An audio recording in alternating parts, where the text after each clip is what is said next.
Hello and welcome everyone to this Monday morning Paladins Console League.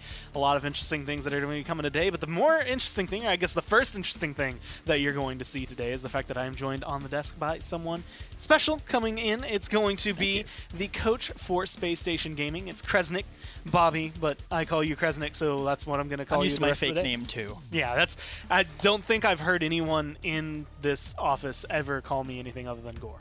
It's faster, right? It's it's a lot easier than Will Gore. Will Gore, yeah. They're I don't know. both Do really you small. go by Bill? No. No. No. So not if I Bill. called you that the rest of the day, that would be weird. Yes. Okay. I've had there's a family friend who would almost always call me Bill because originally I think he was trying to upset me. Never really worked, but it. I didn't mean to dredge up any bad memories. I'm sorry. It's not. My wife calls me Will, so I guess that's the one that will come through. But either way, we have an interesting matchup coming forward for you. First, again, we have Ehrenmanner going up against Stush Gaming. Stush is actually a team that has kind of caught my eye because as of right now, they're the only team that has taken a map off of Flashpoint, which is a really weird stat to give out for any single team because they have lost, I think, almost every other map that they have played. They are really good at Splitstone Quarry, though, which I think is kind of their shining grace. I mean, that's nice for them, but when you're really good at one specific map, it's a little bit easier to deal with. You can see the standings here. Flashpoint 7-0. Again, they have that one map loss. 5-2 for Aerial Arise. I believe those two are going against each other today, but we're going down to Ehrenmanner 2-5 versus the 0-7 Stush Gaming as they try to kind of continue climbing up. And no, if they would be at a -21. So they've been able to pick up a few maps here and there. They definitely, though, are the only team that has been able to take a map off Flashpoint, which is, again, that's a crowning achievement, honestly, for the region. But the question is how they're going to be able to fare against, again, the number 3. That's still, 9 maps ahead of them overall in terms of the differential. And I mean, when you're looking at things like that, I guess, when in your team's position specifically, how much, are you looking at when, win-loss versus, map differential? Right now, NIP is really far ahead. Yeah. Is that really what the focus is when you're in this kind of when position? you're in first, it doesn't really matter as much, because you have that huge gap between you and everybody else. But when you're in the middle of the pack or, lower in the pack, map differential really does start to matter, I don't think as much for PCL, considering only the top team moves forward. But in other leagues, you really, every map win matters when you're trying to cut ahead of the pack to qualify for MSI or moving forward from there. Well, at this point, we're going to be looking at Ehrenmanner, who at this, they're not maybe looking for that first place spot anymore. It's going to be very difficult to be able to kind of overpass the lead that Flashpoint has in the region.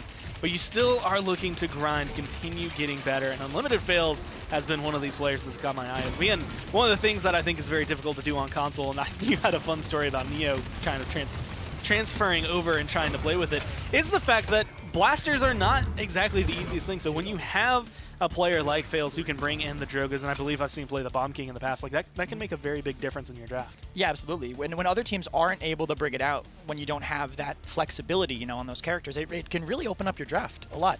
And it's not easy on a regular controller. I mean, I've played it with Gyro, on Switch. That That's can be fun. Very different than trying to play it with just the aim assist controller. Well, Ehrenmanner there are going to end up going up against Stush Gaming, and we're actually going to be able to kind of look in at a flex, as you had said it, someone who can flex around. It is Iniko Noob. A lot of the players on this team were kind of fresh coming into this. They had maybe played prior to the league, but not necessarily in the formal console league on any other teams. But Nico Noob has been another one of those players that will catch your eye, and actually is one of the things I think that has got Stush in that position to be able to beat Flashpoint on one map, in that position to look really solid against teams like iTech, which is now Aerial Arise, or in this case, Ehrenmanner. Yeah, I mean, having someone flexible able to have that pop-off potential is really important, Being able to, you need a player like that you can fall back and rely on, especially if you're in, a losing position a lot of the time, Someone who can have that clutch potential, flip it over, flip the mentality, the momentum, all that stuff, getting it on your side is really important. And this is pretty much I want to say the story for this set is going to come down to, can Stush take down Ehrenmanner? Or is Ehrenmanner just going to be able to come through? A 3-0 in either direction is going to help either one. Of course, you can see the map bands coming through. Splitstone Quarry, the first one on the list, makes a lot of sense. Warders Gate, Ice Mines, and Frog Isle are the other bands, and we're going to Bright Marsh first, which is one of the top picks, one of the standard maps, I guess, that every team should have, and one of the top picks when it comes down to it in this league. So well, I was going to say, is there anything you expect to be banned? And the first thing I see is Drogos. Drogos would not be high up on my list, I would say. At least not for console. Talus, I'm not too surprised about. I did try to catch a few games before. You know, a lot of Torv, Genos, Vivian, Talus. Vivian also not too surprising. On the console, I think it's kind of hard to get all that damage on her. The shield protecting where your aim assist is kind of dragged to a lot of the time. It's harder to like aim down and shoot towards the feet. Talus, also not too surprising. And it's one of those things, especially, I mean, you had mentioned that the aim assist on those two champions specifically does help tracking very easily. But Drogos, I think that is a very much target ban when it comes down to it against Stush with the Give the Genos, which at this point, the one thing I think is good about Genos and Tyra here, obviously Luminary is probably the go-to talent right now, but because console is very flexible. We have actually, I think, even last week just saw a binary star Genos with a Ferocity Grover on the same team. Like, it's one of those things that you don't have to go for the Luminary to make it work. Oh yeah, absolutely. I mean, console has a history too of running binary with an off support. Grover being a fantastic support for that. Stush picking up the Tyra and the Barrack. Tyra obviously mostly for the marks, but her damage output is nothing to shake a stick at either. And Barrack, one of the best, I think, one of the best point tanks, and he's the best to pair with Barrack. Now that they've taken that away, they might be a little bit more limited in their tank selection over on Ehrenmanner. And you get the Khan going in at 5th, though. Victor being picked up as well. Ehrenmanner, like, I mean, that's pretty star-studded overall. I think Tyra and Barrack bring definitely their own elements to the table, but when you're looking at just, I guess, want to say, like, the tier list of console champions, next time you see my 3 of them have all ended up on the side of Ehrenmanner, maybe 4 and 5 on the side of Stush, depending on where you put Tyra and Barrack. Leon being picked up there as well. I mean, coming down to this for Ehrenmanner, this is like a support pickup and one more DPS, and they actually go for the Atlas. Yeah, I wanted to see how console is being affected by the recent changes, you know, with the Grover now currently not being available to pick, and Atlas and Amani being available to pick, and Atlas Amani, there we Nailed go. It. I wanted to see how they play with her. You know, it's the ice stance, the counter to the death ball, which is kind of common. The grouping on console pretty common. Splitting ice is really good against that. The ice bomb is really good against that. I think she could be really effective. Now, how do you feel? So first off, Makoa 10th pick, by the way. How are you feeling? I guess like when you're looking at this for Ehrenmanner, do you think like Atlas and Amani are going to be a fresh factor enough that Stush won't know how to deal with them, or do you think like having Makoa, Barrack, like that's such a standard lineup is going to help? I think all these teams have been scrimming, and all these teams have probably been practicing against it. I don't think they'll be too caught off guard, but that is a scary lineup. Well, scary lineup to say the least, but we're going to go ahead and jump down to Dave and Nick as they get ready for set number 1. Amani and Atlas are on one side. Monday morning, week 9 of the PCL is underway. We get Amani and Atlas right off the bat, Nick, and it'll be pretty interesting to see how it all plays out. Yeah, Atlas is definitely a character that you look at his gun and you say, that's probably going to be pretty decent on console. Amani was a question mark for me, though, to be honest, because when you look at Cassie, she kind of shares a similar auto attack style to Cassie, and Cassie is very rarely looked at on console, but there's so many massive cooldowns. I think the Dragon, the Frost Bomb, things like that make it very, very appealing to grab a character like Amani, because she brings so much more than the auto attack. She does a pretty good job here on Bright Marsh as well. Lots of nooks and crannies to fly that Dragon through. She can fit through those doorways, but not out either of the sides on the other end. And we saw in the PPL this week, Amani came through on Bright Marsh here a couple times. You got, I think, what, a second or third place team in Ehrenmanner going against Stush Gaming on the other end of the spectrum there. Right. So on paper, you'd give this one to Ehrenmanner, but Stush have shown. I mean, they were, as Gore said to intro the desk, they were the one team to have taken a map off of Flashpoint. So they've had some of that flash in the pan, per se. Yeah. You can see the splitting ice here doing good work. Frost Bomb goes out, find a route onto just one, and this could actually result in first blood. It really does. The bowling ball is going to get some shielding in, but Rain is going to go down anyway. It's going to be an answer back. No team getting onto the point just as of yet. That's going to be a double kill now for the Makoa. The Atlas Amani picks. That opens the door up for some different meta picks to start coming through. Makoa normally in the ban column, but he makes his way through in this one and finds an impact early on. 24% already for Stush and climbing. I think that was a kill for Ernest with a gourd or something on Atlas. He's very, very low HP. But you're right, Makoa has been such a powerhouse pick forever, so it's good to see him finally get some play time here and know that he is still strong. Kind of remind us of that. Every once in a while he'll sneak through. People kind of forget about him, and then they quickly realize why he's permabanned. Yeah, makes his impact here. 2 kills to start things off. Ehrenmanner looking to answer back. They lose the initial team fight, but they find a couple kills here. Hook's going to come in. Tobson's going to be the one to clean that one up. Elo just trying to keep himself alive here. Ehrenmanner, they have a pretty good zone in place here. They've got to find a way to break it. Ernest is pretty much zoning out 4 members of Stush right now. Yeah, he's in trouble. He needed a drop there, but couldn't quite get it around. 78%. Tables turn once more. Terrain drops the shield here. Big hook. We'll pull one more in a little bit further. No healing coming through at the moment. You can see just now able to get back towards the fight. Genos respawning and not able to left trigger anybody up back to full HP. Stush Gaming will grab the first objective of today's PCL. They do, and that was a pretty back and forth team fight there. And that, you know, Stush won the initial fight. They were on the point. Ehrenmanner comes back, answers with the second team fight win. But Stush, they find a couple picks at the end. That's a good Dread Serpent. No damage on the back of Unlimited Fails, though. He's actually able to turn around and find a kill before getting cleaned up there by Nico Noob. So trading out his life very well. Maybe not as much utility as hoped for with the Dread Serpent there. Now Elo going toe-to-toe with 2 members of Ehrenmanner, and he's going to come out on top with a little help from the Leon and Chico in the back line. Minute 45 seconds left. This payload's starting to round. The first corner here, the first big choke point. Cubson Undying up to this point, 3-1 on both the Leon and Makoa. Unlimited Fails and V-Clax, the 2 kill members on the side of Ehrenmanner. That's going to be an overpower. It's going to buy them some time here on the defense. Most definitely. And this Makoa is tough to deal with, not because of the damage that he outputs at all times, but the fact that he can almost always, with the amount of HP that he's got, just kind of walk at you and make himself very difficult to deal with. Stush Gaming are going to go ahead and grab the first conversion here as well. So much space being made for this Leon, for this Tyra. Nobody can really get in their face. Yeah. You don't see Imani and Victor free-firing quite as much as Nico Noob and Chico, as well as, you know, you can't forget about that hunting party, right? Right. Makoa already has a very good weapon. 650 damage from pretty much every range that you're looking to be consistently hitting at anyway. You will see some fall off if you hit longer range shots, but like I said, anywhere expecting to reasonably be connecting with your shots, you're going to be seeing that almost nearly full 650. You throw the extra 20% on top of that, you're swinging for almost 800. So a really, really good opportunity for Alilo to be an even bigger bully than he would be at base. He's got the Ancient Rage as well, ready for this point fight if that's the direction they choose to go. I mean, Stush, and I'll speak for myself at least, they're surprising me to start off the day here. I thought Ehrenmanner was going to have the upper hand in this matchup, and Stush Gaming, honestly, 3 minutes in, they find the conversion and the point capture, so they go up 2-0 here. King Nick's going to bring out the Dragon, look for some damage, but not really as much as he was looking for. Through time and space, he's going to find a little bit of damage onto the red team, but no kills coming out just as of yet.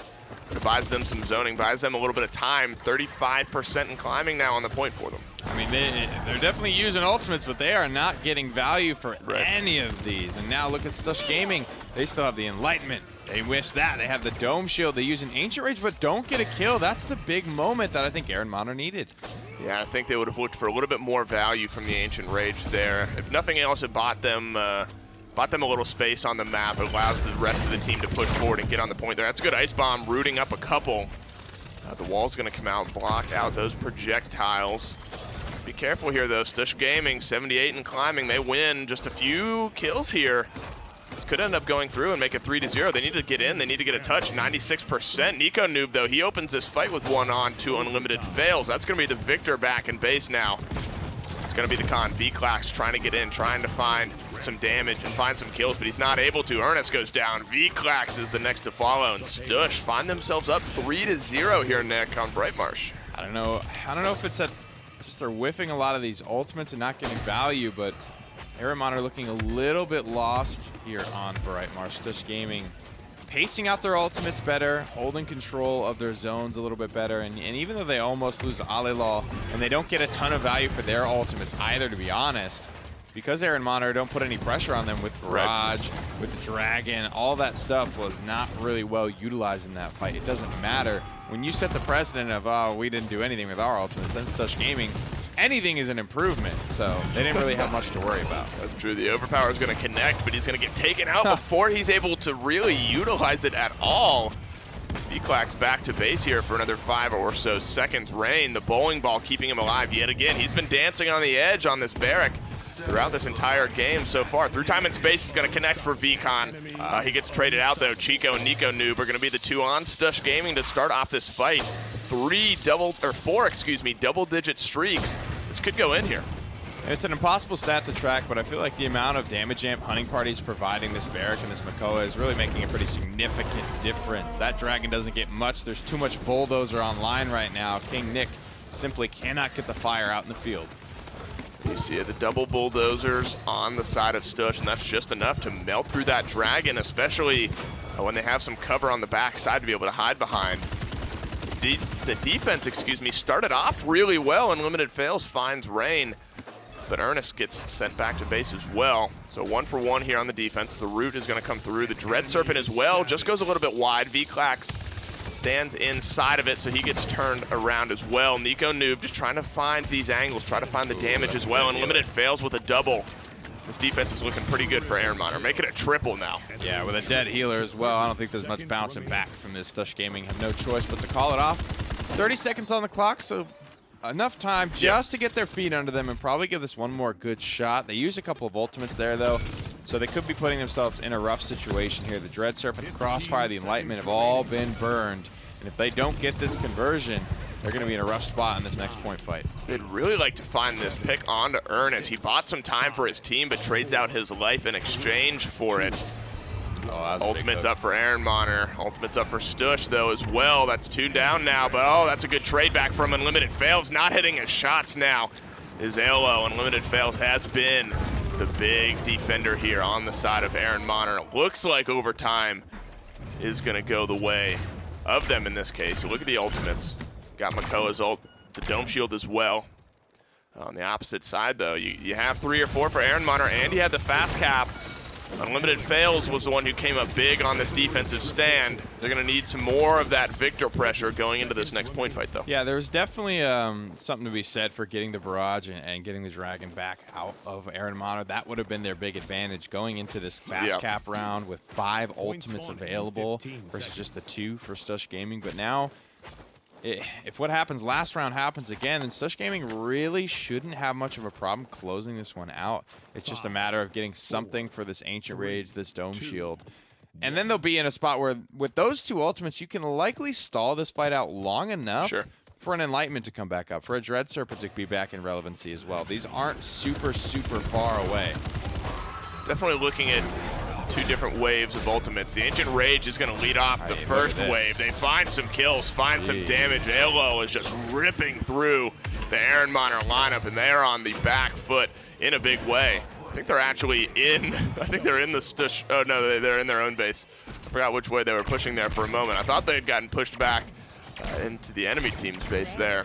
But what matters is they're on the point, 36% now for Stush Gaming. Only the Ancient Rage getting used, and that bought so much room for them. Some damage is going to get flipped around here, but the Dome Shield is going to buy some time. Stush Gaming, though, they're in a good spot here, Nick. This one could go through. Wow. Chico finds 2 more, and frankly, that's a beneficial setback. It gets him back up onto the high ground, and Chico can find his third. 2 more for Barrack, 1 for Tyra as well.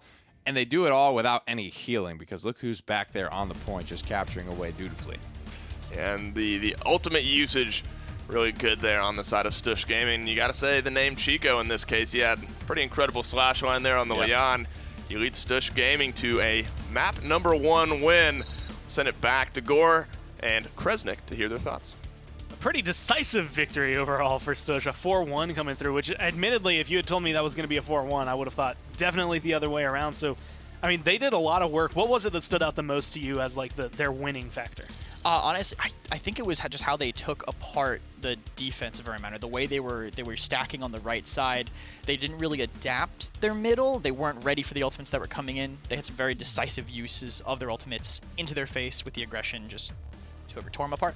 Well, Dave said it best, and of course it was the Leon that did a lot of work. And this is the one thing I think that worked really well about this team. Leon was able to get a ton of kills, but you always had, well, where's that tire mark? I can do a little bit more damage at 96k, almost 97k, made a huge difference when it came down to it. Victor, I think, was able to eke out a little more. Actually, no, I think he was sitting around 70, but it was just not as comfortable overall on the side of Ehrenmanner. Whereas this collapse, I mean, this fight, everything from Stush looked really good that game.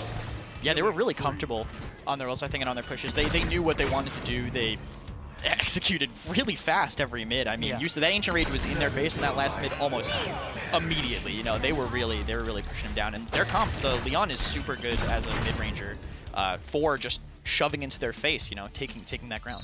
And one of the things that, you know, we were talking about while we were watching that game was the fact that Khan and Atlas is a combo we've seen work. We saw it work in the PPL just last week, but having that double off-tank kind of feel versus, well, a Makoa who is going to run you down and a Barrack who is going to control the objective unless you kill him made it very difficult for anyone on the side of Ehrenmanner to really get in there and kind of take any control over the point. Yeah, and that's also partially because they had Ernest playing, who is not normally a frontline, as far as I know, and he definitely looked a little uncomfortable on the Atlas, I think. Also the fact that they weren't, with the off-tank, what you can do maybe is have, you know, both controlling one lane. If they shove one, then, oh, we have a good off-tank to pressure on the other. But since they had both their off-tanks both holding that apartment side, kind of not really knowing how to pressure it, it definitely showed. Well, Alice and Amani did not quite do, I think, what everyone expected. Now we're going to Serpent Beach, and this is where I want to see if maybe things shift up. We did see Ehrenmanner ban out Drogo's last map, and I'm going to go ahead and throw it out there. Brightmarsh, not necessarily the biggest Drogo's map out there. This is one where I could very visibly see him playing a bigger role. But as of right now, it's going to be Tyra Vivian on the one side, Torvald, Talus on the other. So that leaves open the Victor as well as the Genos, which both of those have been pretty high priority lately. Yeah, I've seen them both first picked in the past. Genos taken by Stush. I mean, the damage amp across your whole team is really strong if you know how to play around it. It's a lot of pressure on your tanks at that point. Like, how well can they sustain with just a Genos heal? You know, you generally want to draft a more sustainy comp for your tanks like Khan, Barrack, Atlas even now. Yeah. And being able to come through, I mean, there's going to be the Khan immediately drafted in. So a Luminary, again, with the flex of maybe a binary star on the side of Stush. I think I'm gonna put that one back in my pocket for a little while until someone finally pulls it out again. But Khan, if we see a Ceres on their side, we'll know. This is actually, I will ask you this, but I feel like this is a much better start for Ehrenmanner because they finally have someone who can kind of control the objective while the other pushes. Yeah, I mean, the Khan Barrack, it's a pretty good tank opposition. Having the point tank for the poke and also denying the Barrack from the Genos is really strong. They took two of the best tanks to pair with Genos, other than like maybe Ashe. If they don't want to go up, if Stush doesn't want to go point tank, they'll probably end up with Ashe or something. Well, they have a lot of front lines open. It's something I'm actually not used to seeing at this point. Every time I think picks and bans, I just kind of block out 4 of the front lines from my mind. Torvald, the only one off the table as of now, other than the 3 you see picked up. So Makoa's still open, but they don't need it on the side of Ehrenmanner. Stush might be looking for that. Ehrenmanner grabbed their Damba for the heals. They get a Drogo's, which they pick into the Leon. How do you feel about that? You can play around it. You can play around it. It is possible. It's going to take a lot of kiting around rooftops. He's probably going to end up having to play pretty defensive on his side or all the way behind him. He can't really play in the middle because that's where he's going to get dominated by the Leon. He's going to have to do absolutely just into them, like just intentionally feed, or he's going to have to be playing that more Wormjet sniper role. Well, it's going to be very difficult. Not only is the Leon there, but now there's an Androxus to hunt him down, and, well, it's like your coach or something. They grab the Ashe as well towards the end, all going to pair very well with that Genos. Shaolin going to be locked in as the last pick for Ehrenmanner. How do you feel about Shaolin? I think he's really good against aggressive comps, and if he pairs with the Drogos being passive too, they have a lot of pressure on Stush. They're going to have to try to shove through with only a Genos heal. It's going to be, I think, a lot of... their tanks are going to have to show how well they can sustain with only that little... So it's going to come down to the Atlas and the Ashe to make the big difference overall. Find that push and give yourself some space. But Stush, I actually can't believe I'm saying this, they're up a map. It's been a while since I've been able to say that for them. So they're going to try to keep themselves in lead. But we're going to Serpent Beach. Let's jump down to the casters and get through it. Here we are. Thank you, guys. And this is a big map, I think, for me, for Stush, in that, I mean, I keep drawing parallels to that one map that they took off of Flashpoint, because they came, I remember that set, they came out hot. They took map number 1, And then Flashpoint were able to answer back and win 3 straight after that. So this is the big, I think, question mark I have in my head for this game, where if Stush can come out, even if they lose, if they look good, you know, the set is still up in the air for me. If they win big, you know, you can lean that direction. But if Ehrenmanner are able to bounce back here, the tides may turn just a little bit. You get your Andro, Nick, though. How you feeling about it? I think it's definitely tough. You don't see a ton of console Andros, but Chico did so well on Leon. Not only in positioning, but just hitting those shots, so doing a pretty good job here. And he's drafted into the cursed cylinder, which means he's just looking to be, you know, pretty auto attack heavy, right? Not going to make any too fancy plays. Obviously still running a loadout that is going to be centered around the dash resets and hitting the reversals and things like that. But he won't have Godslayer to auto-trigger his reversal. He's going to need to be good about actually catching some damage to have something to throw back. Just kind of dancing around, using that dash right now, trying to find the opening. Plugs a couple shots away at the Drogos. People get too wrapped up in I'm Andro, must kill Drogos all the time. There was a Maldamba like pretty much by himself on that objective. I think that would have been a better route for him to run and just try and get after the support. I think there's plenty of value. Nice rewind. It's a good rewind as well here from Ale. He's gonna end up dropping Ernest as a result. Unlimited fails. He's able to find one back as a return. King Nick, though, on this Drogos, he's starting to come alive now. Finds one. Chico, though, answers back 2 for 2 now for both teams. Here's that duel we were kind of talking about. Andro electing not to go for Drogos here in this case. But on the point, though, Stush Gaming finds 75%. And that's scary because they've not really been winning this fight super hard either. Drogos has done a good job playing around his tanks and just having somebody around him that can almost look out for him. There's a setback on to Barrick just to make sure that this one gets Stush. And Stush going to go ahead with the first. I've liked the way, we've only had a couple examples of it up to this point, but Elo on the Atlas has had some good rewinds up to this point in this game, just delivering some of those low health targets right on a silver platter to the rest of his team. So good to see Atlas already getting some play here in the console scene and looking really good while doing it up to this point. So hats off to him, hats off to Stush. 1-0 yet again here on Serpent Beach. This payload goes through. This could start to get scary for Ehrenmanner. Absolutely, 150 on the clock now. A couple of ultimates starting to come up for Stush Gaming. Through time and space is going to go fishing. Not come up with anything this time around, though. Terrain is able to take down Drogos. They've drafted heavily into, like, you know, the slug shot double hit scan as well. And this is looking like a maybe good accursed arm candidate if these two targets stay clumped on the high ground. Not going that direction just yet. The reversal's going to plug away a little bit of damage onto the Shaolin. Now he's going to dash up, start to get aggressive. He knows he has some low targets there. He needs to hit the punch, though, and he's not doing it. The heat haze is going to get him out of danger at the moment. Now the damage is coming back onto him. He gets tossed over, and he loses it. He had a 2v1 opportunity there, but Unlimited fails. Pops the ultimate and is able to keep himself alive in this case. Yeah, certainly well played by Shaolin there, making sure that he stays patient, calls for help from Khan.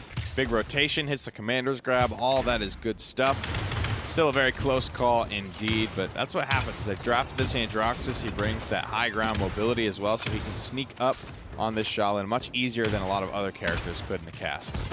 I think if that kill ended up going through for Androxus, that could have been a big push coming through for Stush Gaming.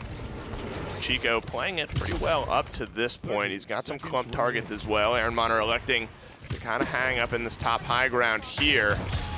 Oof. The ultimate's going to hurt back for Shaolin. Gets plugged away. It's 1,300 damage right onto the face of Androxus. It's really the problem. They got to just get control of this high ground. It's as simple as that. Heat haze comes out. Void Grip goes up, and Nico Noob will take a spill as a result. Shots are missing onto the support in the back line, but this has already been a pretty worthwhile flank. Do they get this backdoor here? If Chico's able to take down one of these frontliners, I think so. He's doing a lot of damage. He needs some backup from his teammates, and there it comes. Nick is able to answer back with one, but it's a low-health Drogos and a low-health Vicon on the Damba. Stush Gaming, they find themselves the 2-0 lead here, so the silver lining for Ehrenmanner is you have the fast cap now. Yeah, the downside is you need to start winning some of these point fights in order to fully utilize that little bit of utility in your favor. Absolutely. 1 minute now. to kind of get themselves collected and figure out how they want to approach this round, because Ehrenmanner have been struggling a little bit. They are getting kills, like I said. Nobody really won that first fight convincingly, but I think Stush Gaming are just playing better around the objective. And they don't even necessarily have the better point front line. I mean, Barrick in this instance would be kind of my top dog there. We haven't really seen many people play Atlas as a point front line, and Ash, there was a time when you could run Siegebreaker and sort of, you know, try and stay on the objective with your big shield for as long as possible, but that's not really the way people are going anymore. And even Terrain has gone so far as to run Slugshot. Time and space. I think that actually clipped Barrick. I think it did. There was a little bit of health chunked away there on V-Clax. The bowling ball shield mitigates a little bit of that damage. Rain, though, he's doing a beautiful job of holding down this high ground. Come on, bud. Literally one more to bite shot. off more than he can chew there. Playing just a little bit safe. V-Clax looking like he's set to go down here. LL's going to be cleaning that one up. There's 3 members of Ehrenmanner here. This could start to go in the wrong direction. Stush Gaming, they're on the point as well. And Andrew doing a good job flitting around. Overpower connects on Atlas, though. It's going to get the kill as well. Oh, or does no! it? Bounces off the rock. Big second chance here for Alelol now. Hits the setback onto Khan and turns his sights. Well played there. Stush Gaming grab another payload as a result. You know, I'm thinking about that. I guess you hit him into the rock, hopefully for the extra damage, because he could reverse himself. That rock's when got kind of flying. a wonky hitbox. I think he just kind of bounced off it on accident and gave him just enough time to get his setback or a second chance off. I guess, right, I guess that was the interaction. My thought was maybe he was going for some of the extra just wall damage on the throw to hopefully just kill him off there and avoid him setting back once he was flying through the air. Either way, though, the ultimate does not find the kill. Atlas keeps himself alive. Buying a little bit more time is the man out of time in this case. Stush Gaming, 3-0 here yet again. Could be back-to-back 4-0s. Ernest is going to have something to say about it. Plugs away a couple kills here. Make it a triple now for the Khan. Showing that the hybrid tank frontliners, it's not just limited to the Atlas. Khan still has a horse in this race as well. Not. Up on the high ground. Alelol gets the better, and Nico Noob throws his hat into the ring there to try and take out this Drogos, putting a little pressure onto the Barrack turret, trying to clear the runway now. And Ehrenmanner are in a bit of an awkward spot. If they didn't get that kill onto the Genos just there, they would have, I think, definitely not enjoyed their positioning on this defense. Positioning looking relatively similar to how it's been in the past, just holding down that front line. Unlimited fails is going to be the one to find the first kill in this engagement. And looking at the ultimates, Stush Gaming have 3 or 4 ready. Right. They could push this one through. Back-to-back 4-0s.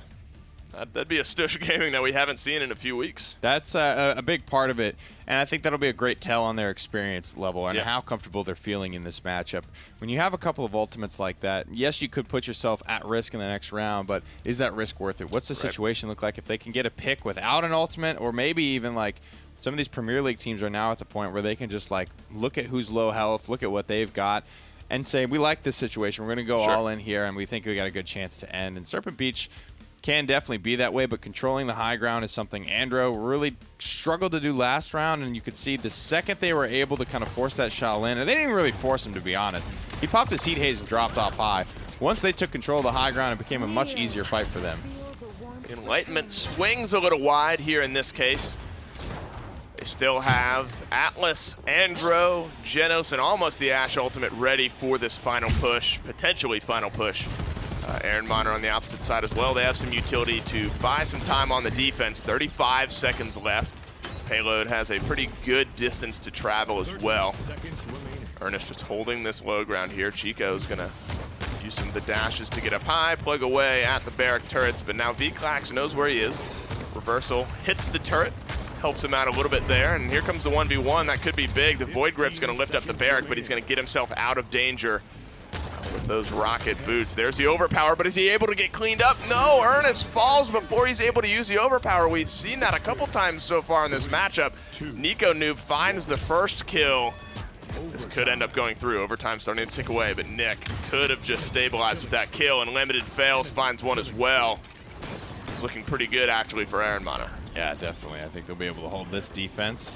Big ultimate's still available for Stush Gaming if they just play this one patiently, and it looks like they will. They have everything they need to close out this game in the next round. Dragon Punch was burned, Heat Haze was burned, Overpower was burned, the Dread Serpent down. Dome Shield is probably going to be up as it's at 84% charge right now, but it won't be available immediately, and that's the only thing they're really going to have to worry about in this next fight. If they close it out cleanly, if it drags on, then, you know, obviously things are going to start to come back up and be available. But I think Stush Gaming have done it before. They've cleaned up, you know, cleaner point fights in the past without big ultimate advantages. So with the ultimate advantage this time around, I think, you know, the story won't be too much different. You know what's been tough are some of the overpowers we've seen, and it's not necessarily even like Ernest's fault. It's just been kind of unlucky on 2 or 3 of the overpowers that we've seen this game. That one he gets killed before he's able to toss his target off the map. Hits a rock with one of his overpowers as well. A few of those just coming up a little bit short on the opposite side though, but like you fish in said, the barrel. The Accursed Arm is ready. Stush Gaming with a clear ultimate advantage in this case. They don't need it just yet. The Assert Dominance is going to get thrown down here. That's going to buy some time. Lots of grouping now from Ehrenmanner, and it bites him in the butt. Stush Gaming, they find 3. Only Vcon, he's going to get Void gripped up, slither away. And on their way to a potential 4-1 here, Stush, and they don't use that much, only the Assert Dominance. All they need to do at this point is not get owned on the defense, or on the zone, I guess I should say. Nice resets there for the Andro Dashes, I have to say. If nothing else, Chico's done a really good job at making sure he stays mobile, hits a lot of these reversals. Another kill comes through on the objective, and that should probably about wrap it up. It's looking that way. V-Clax, it's going to be down to the con to try to get in there and get a touch, but they're both going to fall. Unlimited fails. King Nick as well. There's the Accursed Arm, just for a little icing on the cake. Was that the first one of the game? Actually, might have been. I don't feel like he was holding that one. If he used it up to that point, he was saving that for a rainy day. Well, the rainy day ends up being just to secure the 4-1. Stush Gaming, not as clean as last time. They lose 1 point, but still back-to-back wins here for Stush. They're 1 away from taking our first set of the day. Let's send it back to the desk. I mean, at this point, it feels almost like we're watching history in the making because Stush have not been a team to find a win. Like, they're 0-7 right now, so being 2 up in a set is very important for them. But it's also a very crucial moment because it's given 2 games now for Ehrenmanner, who is, as of this, just the one place above them, the opportunity to maybe kind of flex around with it. But, I mean, that game, even though the damage numbers don't speak it, Chico was doing incredibly well. But I think Ale is another story because we just saw Alice in the first game. Didn't do too well this time, 8-4-10, and it looked a lot more comfortable. Yeah, running with that deja vu, getting a lot of nice setbacks, putting on a lot of pressure, which I think is the biggest thing. For the first 2 mids, Ehrenmanner really couldn't handle the pressure. They gave up a little ground. I mean, they got it well in the very first mid, but couldn't adapt. Second mid, they just got walked all over. There's him managing to survive the con-ult with the rewind. One of the many benefits of Atlas's very unique kit. That was actually one of the things I've wanted to see, and we actually talked about it, I think Thursday. Me and Dave were casting, and like that came up as a conversation where it's just like there's a certain level where that has to be in your mind, right? You have to wonder, where is this cooldown for him? Like, if I throw him off, is he just going to end up right behind me with full health again? Like, where is this going to go down? And as you saw there, just kind of ignores it. There's also a lot of utility used, actually, towards the very end during this last point fight, where the Banish came through just to kind of save them room, save them space. It stopped the Drogos from assaulting the point, and it kind of gave some room for that Androxus pick that was kind of out there to work even better. Yeah, I mean, Androxus historically has been pretty good on Stone, you know, like being able, Serpent. Yeah. That vertical control has always been very important on that map, and especially into a Drogos. Oh, yeah. Especially with the Cursed Cylinder, you're able to stay in his face, pressure him a little more. Maybe you're not, you don't expect him to hit those crazy air shots on you. He was able to put on a lot of pressure and just get a lot of control that Ehrenmanner couldn't really deal with. That was the interesting thing, was very early on, it definitely seemed like it was Ehrenmanner's fight to lose, and then they lost the one, and it just was a perpetual loss from that point on. Stush took control, they 4-1 on Brightmarsh, 4-1 on Serpent. Now we're going to Stone Keep, where, well, I would put money at this point on maybe seeing a 4-1 come through. That second defense is always very good from Ehrenmanner, and I want to know what they're going to change to make this more in their favor. Their first pick, they have the option to potentially grab the Genos depending on whether he makes it through this last phase of bans, but Vivian, Talus, the 2-hit scan. The Drogo's now going away, which again just says something for Stush, or maybe they saw how they played it last game and they're like, get it away from us. We don't want to even be tempted. Just absolutely remove that from the pool. Pretty standard from Stush toward Talus. I mean, a great combo. Yeah. Also good on their own. Genos taken first pick. A flexible healer. Damage boost is always good. And again, regular response. Take the Barrack, deny the best tank with the Genos. We'll see what else they take. Choose your words carefully, more damage heathen, boost. for they are your last. Yeah, I mean, if you take this from game 1 and just flip those two, it's the same so far. I think Drogo's was their first ban on the side of Ehrenmanner. They get the Khan. And last time they went Khan Atlas. I don't think Atlas was their pick here. They waited till their last two to grab him up. But the next time you're kind of dancing around this idea. I want to say that, I mean, I feel like Ehrenmanner didn't, like, the Khan did well. Their overall playstyle around Khan did well. It was just the control trying to fight into what will be this game. Kind of like the Barrack who's controlling the objective. It's fighting on the objective that has been kind of the biggest problem they've had. Yeah, I agree. I mean, if they want to get like a strong point tank, one thing they could do is they could get a secondary healer, maybe pick up the Inara, the secondary healer to supplement the lack of Genos, whether that secondary healer be Pip, Grok. I don't know how well Grok would do against the Tyra Victor. Back to basics. Oh, Koga. Interesting. This is actually a Stone Keep pick to me. Like, in my mind, Koga comes out, if he's no Torvald, Koga comes out on Form up and Stone Keep, and maybe if you're really feeling yourself, Frozen Guard. Like, there's only 2 maps that you really want to run him. They grab the Ashe. So, kind of standard overall, Koga maybe leaning a little out there. But that's someone to get into the back line, deal with the Tyra, deal with the Victor. Overall, double front line, 2 big hit scan for Stush. Do you have a lineup you're preferring here? I mean, knowing console, I think Tyra Victor is going to be very... The damage boost on the Victor Atlas is going to be very scary. I think a lot of it is going to shake out and just be how well can Koga play, and how well can he play when he has no bubble to keep him protected. A lot that can shake back and forth between these two, but the only way we'll know is to make it through Game 3 and see if Stush can close this one out.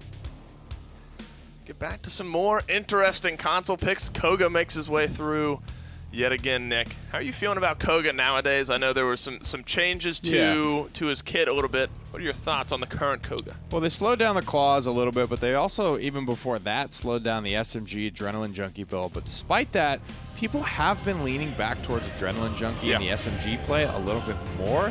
This is an incredibly aggressive composition. It's going to have to try and get up in the face of Stush Gaming, or they're not going to stand a chance against this backline Tyra and Victor. But if you can get that magical pressure onto those backliners, their shots are going to suffer for it. They're going to not really have the mobility to get out. This is a rather low mobility composition.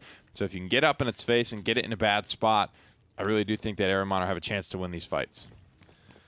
Elo gets himself back on the Atlas as well. Made good use of it in the last game.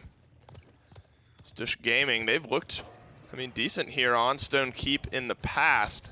Oh, they flank. And they're on the verge of a 3-0 here. The flank gets sniffed out. Ernest gets dismounted there. Would have liked to wrap entirely around. Now they're in a bit of a weird spot. The flank could still continue if the rest of Ehrenmanner try to pinch in on this, Nick. Ooh, big stun there from Feetclax. He's going to lose his shoulder bash cooldown, falling very low. Unfortunately, had to go for the reload there. Getting pinched out now. This is the pressure starting to tighten. The noose is closing on Stush Gaming. They've got to get a kill and fast. Yeah, they need to find these kills because Stush, they're the ones that are on the point right now. Ernest finds the first blood in this game, as well as kill number 2 and 3 going over to King Nick here.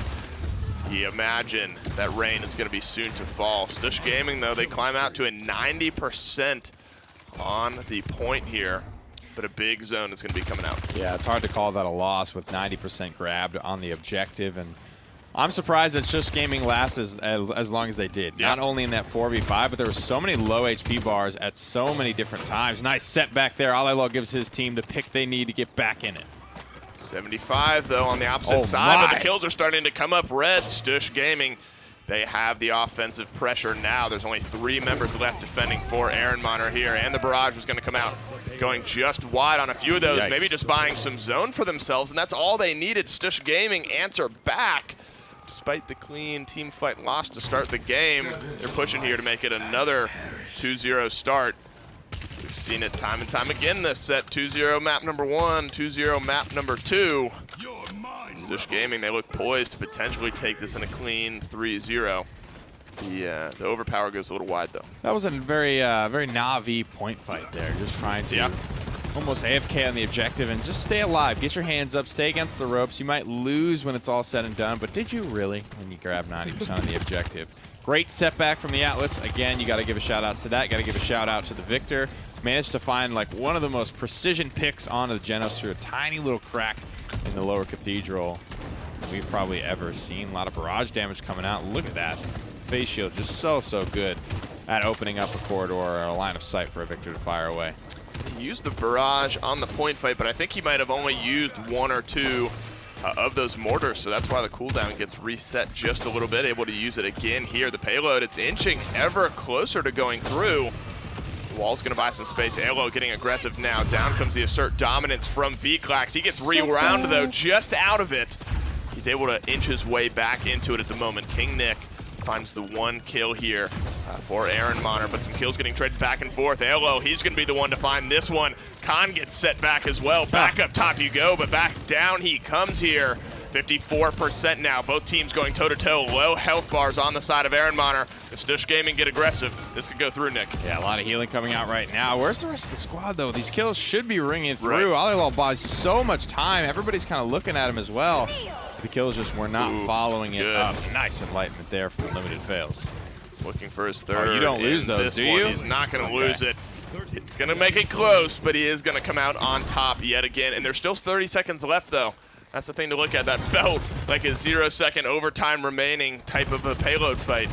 But in this case, there's still 15 seconds left. They could get in. They could get a touch on it. Stush Gaming have some big ultimates available as well. Dome Shield, Atlas ult, Tyra ult, all ready if they want to try to push this one through. But then you have to consider what ults are going to be up before the next point fight here. Ernest just using these SMGs, the Adrenaline Junkie build, trying to keep it from going through. The Dome Shield is going to start over timeout, though. Oh, they want it, and they're going to get it, too. Chico finds one with the barrage, drops another shell in the back line. Quick reload before he gets back to business. Leon on the low ground. She's got to be the priority target here. 2 more bursts, and that'll do it. All she wrote here in the first round. Stush Gaming.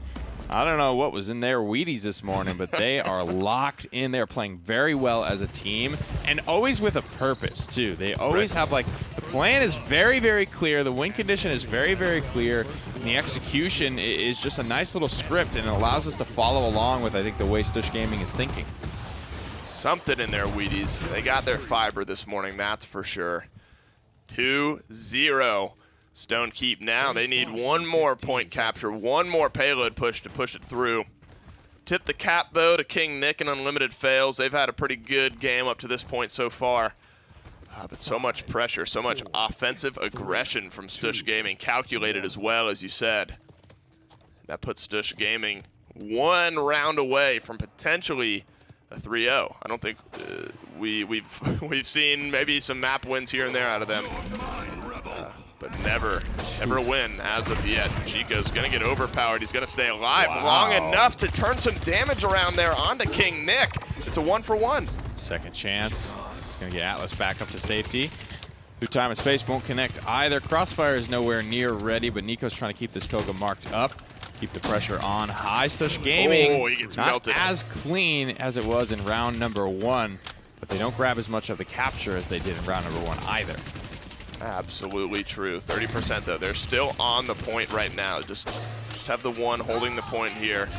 Down comes the banner as well. That's going to stun up Nico Noob. You imagine that's going to be a kill, but that's a nice exile. The damage doesn't come through. Nico Noob stays alive just long enough to draw other members of Ehrenmanner in. That's only 1 kill on what surely should have been much more. There are some reversal kills here coming out from Ehrenmanner.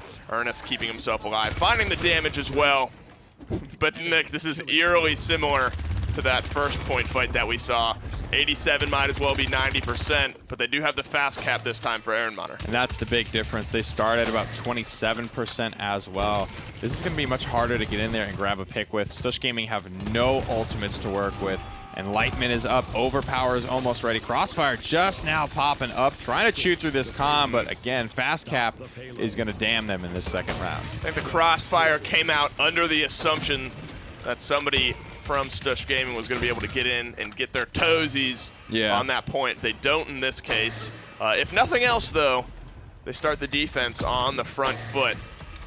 and have already pushed Ehrenmanner back into their base. Well, if we got to, keep at the pace of this set, 4-1s across the board is just the way it goes. And Stush Gaming have been good, even so far as to say dominant at times, but never the ability to shut out the complete 4-0. The fast cap is a lot to fight against. It is a big, big advantage.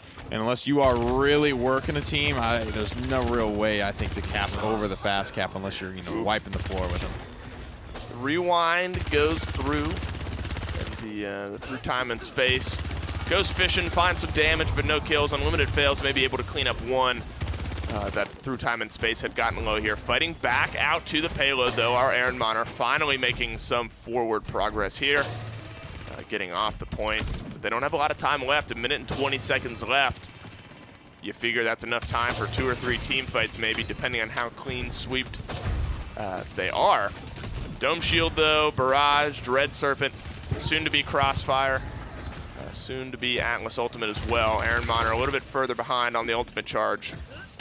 They have plenty of time left in this round to get it up and have a toe-to-toe ultimate fight. The overpower is going to be good this time. He's going to make sure that LO actually gets cleaned up this time. And Ehrenmanner, they're on the front foot pushing to maybe tie it up. They've got overpower. It's just such a great ultimate for doing exactly that. Now, unless he really goes to work here, might be a tall task to get that charged up in 40 seconds.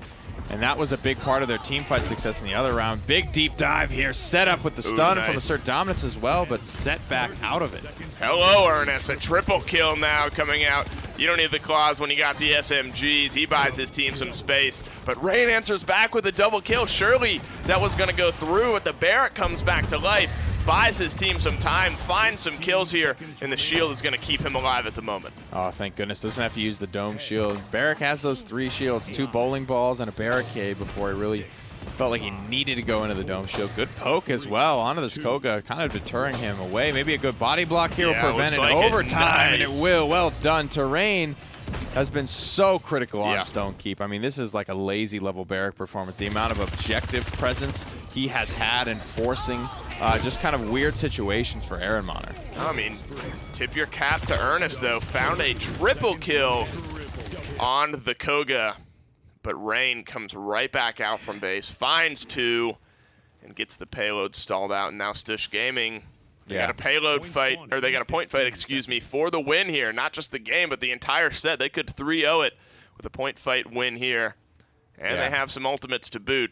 This could be big. Rain's playing really well. Good trigger discipline on the dome shield there. I think maybe a more inexperienced frontline player would have panicked and probably popped it there, but knew what he had with Barrack. Good job body blocking, doing the little things correctly, as well as being 5-4 and having some of the most damage in this game. So not only is he doing all this objective stuff for his team, still putting out good damage, still getting good kills. That's the guy they're going to look for. It's been fun to watch Barrack and see him just perform well here recently. Look at that, even more trigger discipline. Another one. I would have popped dome shield there for sure. I was getting scared for him. You were ready for it to come out, to say the least. The Crossfire is going to buy some space. 32 health on the Tyra. Stays alive just long enough. V-Clax, though, able to snipe from the top rope. 81%, though. We talked about the point presence from Rain, and he had it yet again. At this point, at that point, I think you got to pop some ultimates. I mean, Stush Gaming, they didn't use anything. Kind of had control Crossfire. of it. You don't need to be that disciplined. I mean, at some point, you just push your advantage and use the resources that you've worked so hard for. A couple kills probably would have tilted that one in their favor. King Nick's just going to use the overpower to get Nico Noob out. The rocket boots are going to try to get Rain in range here. Ooh, that's a good Atlas ultimate. Oh, but yet again, the ultimates start to come out just as the payload gets captured. The Dread Serpent as well. They used ultimates across the board in this case. And Ehrenmanner find themselves their second point fight win. The difference maker, maybe in your eyes, the ultimate timing usage from Stush. Yeah, it was just bad. It's like they came in such a frenzy to use all their ultimates. They had good map control. They had like decent positioning, and they had an advantage to push there. And they waited until they got put on the back foot. I don't know what they were saving their ultimates for at that point. The game would have been over. Likely would have been. Instead, they have another defense and then another point fight to fight through. So no game to win or lose for either team here. This is very similar, very second defense-esque here for Stush Gaming. The payload has not moved an inch off of the circle just yet. But at this point in the last round, Ehrenmanner were at least able to get back. That's a good firebomb melting away at V-Clax. Ernest is going to be able to poke out, find the kill though. He's going to trade out his life. Is that the That's big a difference? firebomb, I think. Yeah. I've always looked at firebomb and been like, this does a lot on paper, but I feel like it just takes a little bit too long to get ramped up because it has like this cool like fire spilling effect. When I see that, I see 3 people clumped in a corner and one of them get pegged in the face by a firebomb. I am expecting more out of that cooldown. It's a long cooldown as well. I don't know. That's just me personally. Nearly got the Ash, but did not come up in Stush Gaming's favor that time. Payload finally starting to move here. 45 seconds remaining. Again, Stush Gaming have no game to win as of yet. They're just going to use this time to maybe charge up some of those ultimates, get them ready for the next point fight here with 30 seconds left. You really have to decide how much you want to invest to keep them from tying it up 3-3, and then on the opposite side, how much are you willing to invest for Ehrenmanner to try to tie it up 3-3. They'll have the fast cap, the half cap advantage if this one doesn't go through. Ernest is going to be the first to fall in this team fight, though. It could set up Stush for an easy defense. A little turret damage coming out. It's going to deter Ash away. 8 seconds on the clock. Payload is easily in touchable range, but it looks like the back off is called here from Ehrenmanner. Khan is toying with the idea, but they're just going to let this one time out. Would you have given it the old college try there and just seen, or are you okay with the back off? I and think reset? with all 5 of their ultimates available, I think they're in a kind of a better spot because Stush Gaming have been in a real, when they don't, obviously the only time they lost was when they gave up that 90% on the objective. When they're not on the back foot entirely, Ehrenmanner have not really struggled on the point fight despite the scoreline of this Stone Keep match. It's a very fair way of looking at it. I mean, I mentioned this in the beginning of the game, but hats off to Aelol. He's been playing the Atlas very well throughout this set. Some good ultimate shots at the beginning of that highlight, and then some good setbacks as well. Yeah, setbacks have he's definitely picked been up the highlight the champion. for me. It's looked really, really good. Here comes an aggressive, but maybe an even more aggressive counter engagement from Alex. Big Dread fear, Serpent. good Dread Serpent. It's all good stuff so far. Chico gets yeeted off the map, taking one out of your own book there. Stush Gaming, though, they answer back. Ernest with one here for Ehrenmanner. They get on the point first, but Stush Gaming, they have the ultimates on their side. The damage coming out as well. Unfortunately for them, Vcon's going to be the first one to find a kill in this fight. Now Ernest, he can find the flank from this low ground. They don't suspect him coming yet. They don't get the Dama just as of yet. Finally they do, but they trade out one for it. Nico Noob's going to be the one on Stush to find that kill. And the kills are going back and forth here. Here comes the barrage, but a clear line of sight from Koga. This Victor's not going to last long, but he does get a kill on his way out. Such a big objective lead Ehrenmanner have. It's going to be slowed down a little bit by this dome shield, but only a couple more seconds left on the duration. Ernest has been just running rampant through this back line of Stush Gaming. He's been the one who's really able to stall out this team fight, but now Chico's back. Oh, just gets clipped by the through time and space. There might have been a chance if the Victor was able to stay alive. Unfortunately for them, he goes back here. Now it's down to Aelol to try to keep this one up in their favor. How long can he stall is the question in this case. Nico Noob is back, though, again, and neither team giving this one up. Got another crossfire here. Can you push into that? Yes, you can. Combined fire is going to easily take that tower down. Barracks running out of resources. Overtime has started in favor of Ehrenmanner. Overpower is connecting onto a back line. This is clean from Ehrenmanner. Very, very clean. Absorb the ultimate pressure and turn it right back on its head. We are tied up at 3s here. Stush Gaming were poised. It was 3-1 just a few rounds ago, including a defense. So now this has been 2 or 3 straight point captures for Ehrenmanner. Yeah, if I'm being honest, it feels like another failure to execute by Stush Gaming. I think when you look back at that team fight, you saw assert dominance come out, and you saw it kind of feared away, right? It was controlled. It was corralled decently. Then you saw Atlas go to the back line. They did a good job putting early pressure on. And another really good thing that happened was Ernest went for a Cyclone Strike on Atlas. He just second chanced it. He just rewinded right through it. So there was a couple ultimates, big ones, that didn't get value from Ehrenmanner. And they put themselves in a situation to be on the back foot, but Stush Gaming, I don't think, recognized the advantage that they had. And now they have to fight out of their own base. They're able to get a few drop down from the top, but Ernest just kind of chilling. Nobody's really paying attention to the Koga right now. He has to dash out through time and space. Goes up a little wide. Here's the barrage. Looks like he canceled it.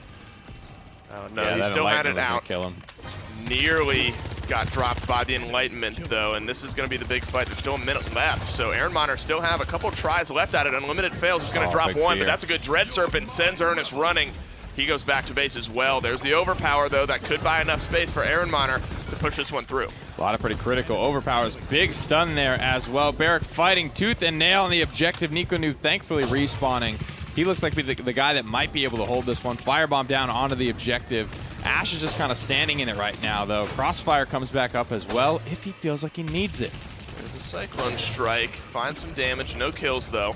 Stush Gaming look like for the moment they've stabilized. Ehrenmanner just going to take a step back, regroup, give it another try. 30 seconds remaining here on the clock.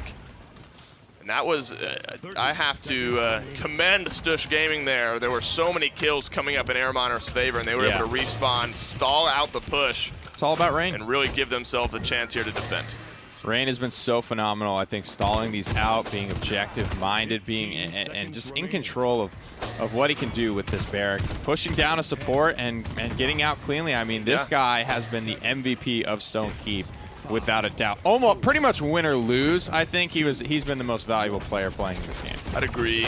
With that sentiment here, he's stalling out this one again. Just long enough to have some damage turned around on the V-Clax, and that's just it. I mean, he dies there, but he's able to allow his team to put so much damage in on the frontliners for Ehrenmanner. But they're 5 strong here, trying to push through. Health bars going a little bit low. Unlimited fails, just plugging away in the back line here. Nico Noob finds the first kill of this engagement, and that's all they need. They're 5 ultimate strong. Cyclone Strike, the only one down in the entire game here. We're 3-3, going to one final point fight. Stush Gaming win the set with a win here. Ehrenmanner with the potential beginning to reverse sweep if they find the point fight win. Yeah, these overpowers have been really a big problem for them.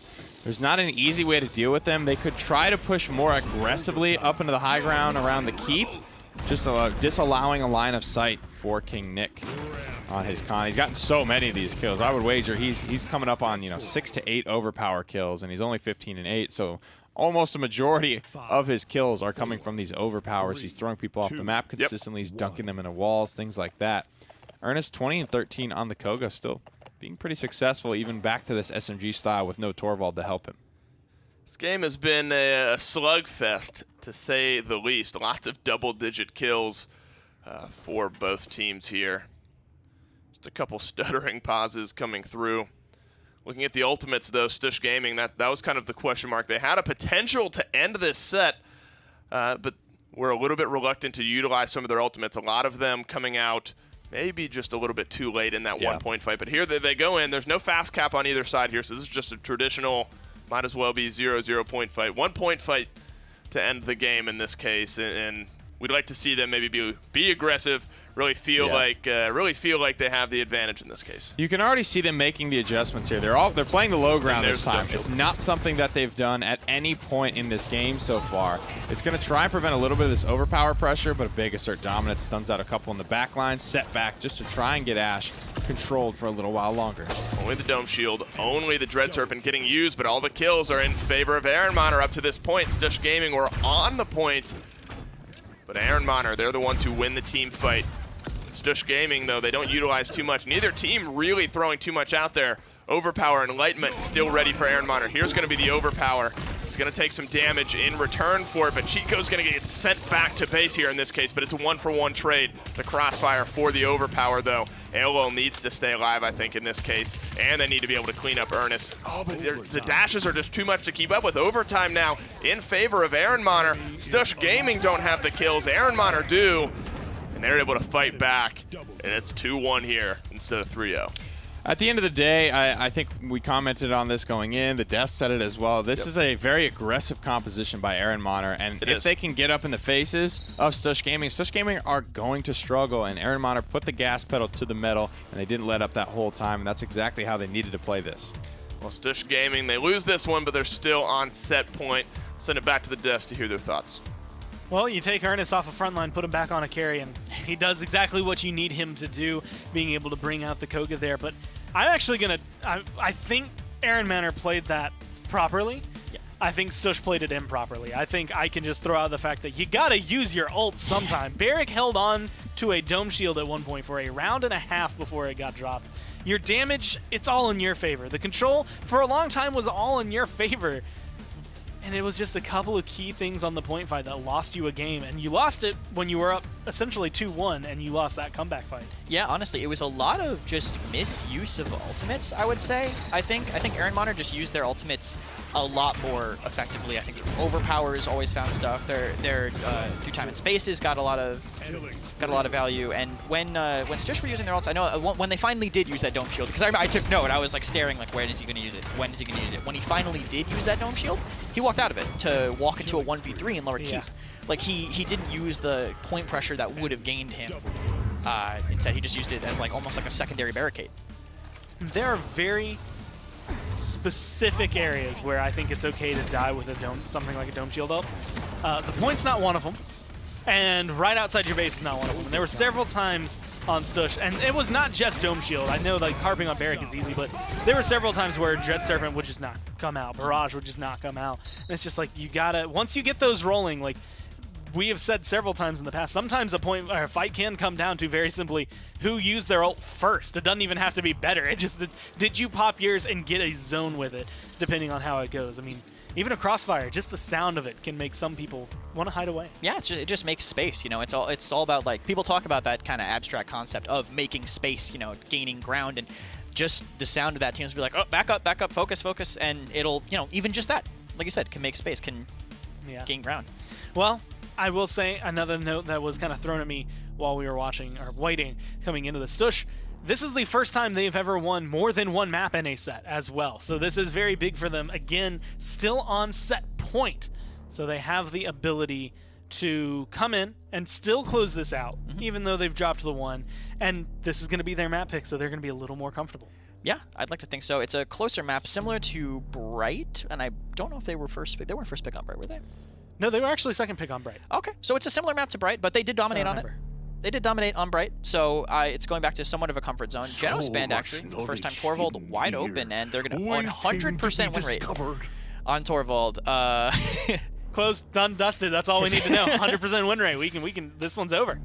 Yeah, and most of the flanks that are strong with Torvald are all better on console than they are in PC. Yeah. So, you know, if you wanted to play that Skye, Koga, all those characters are a lot better. I actually in this meta. Be surprised. Like, I mean, once Talus is off the board, who I would argue is probably the best overall on console, that's when I start looking at Skye. Koga is very big, although I don't know if they're going to want to run him as much on Jag Falls as you might see out of the Skye. You get the Khan, the Barrick on the other side, which, again, is a phenomenal duo to have as your front line, but the Leon, probably a support or other frontline coming here for Stush. Pray to your gods. Yeah, taking away this second. I'm actually surprised to see Damba. The games I was watching before kind of seemed like people after Genos were kind of more preferring like a Ceres. Yeah, I'm surprised to see as much Damba as I have today. Tier list right down to Ceres. Grover was there for a little while, although I believe the transition, the things that have been changed, the Grover is banned now due to, well, Vine crashes once again. So just something that you have to kind of keep in account. The reason he kind of just disappeared all of a sudden. Yeah. There's a good reason behind it. Yeah, and Drogo's here on the map. I'm not sure if this is going to be a worm. I mean, I don't know if it's going to be worm against a Leon. Could just be combustible kind of room control. Maybe they think that's the way to deal with the Torvald pocket. Yeah. Could be one option. Ceres as well, obviously. Strong healer on console. Always has been, more or less. Back to Stush, they take Nara, and Androxus is actually going to be the choice of a pocket. More of a PC pick in comparison. Strong win rate. I mean, this is reminding me draft-wise very much of Serpent Beach. I mean, you get the Leon, the Andro, which again are going to be very good against Drogos just on their own. Add a Torvald bubble into the mix, and all of a sudden the damage amp comes high. This time they have the Inara to stand on the point, and there's going to be a Grok on the other side. And of course, it's going to be more damage, but even that surplus healing is going to be able to help kind of keep Barrick in the fight. Yeah, but the thing is, Grok, once his Ghost Walk is down, he kind of struggles against dives. Also gives the Andy another totem. He can reset off of the totem with the reversal. I don't know. I think I'm always liking the Torvald. Always liking the Torvald. It's kind of hard to bet against a 100% win rate. Torvald finally makes it through, and Stush are in the driver's seat with him. Are they going to be able to close out the set? Only time will tell. And to get us there, we're going to have to go down to Dave and Nick. Well, if history is any indicator of this one, the 100% win rate on Torvald here in the Console League would tell you that yes, that's Stush are going to be able to clean it up here on Jaguar Falls. Would you agree with the Torvald win rate in this case? Does he continue, just looking at team comps, I guess, on the 100% win rate train? Well, Rain has been super impressive to me today, and if anyone can do it, or if anyone would break the 100% win rate, I wouldn't put my money on him after watching that performance on Stone Keep. However, Andro is a bit of a harder target to stay like in line of sight of, to keep up with, and his damage is not as guaranteed as something like maybe a Zin. In this case, though, First Blood is going to go over to the red team, getting very aggressive now is Chico. King Nick, though, he finds a couple in this one. The Grok doing early amounts of damage. Vicon's going to be the one to drop Alo. And some interesting flank choices there from Stush. We're going to put them on the back foot. They got a little percentage on the point there, but Ehrenmanner, they now have the zone. They could take point number 1. Yeah, very surprising use of your final dash to just blind, fire around a corner, essentially. That was not the smartest decision there. Got to be careful about where you leave yourself with that final dash. You don't have to get, in the face of that Saris either. You could have floated probably somewhere nearby. And because of that, they get the floor wipe with them. They're going to lose this first payload as well. And that's all they needed. Ehrenmanner only finding a few kills to start off this round. Chico finally gets his revenge there onto Ernest and sends him back to the respawn cooldown.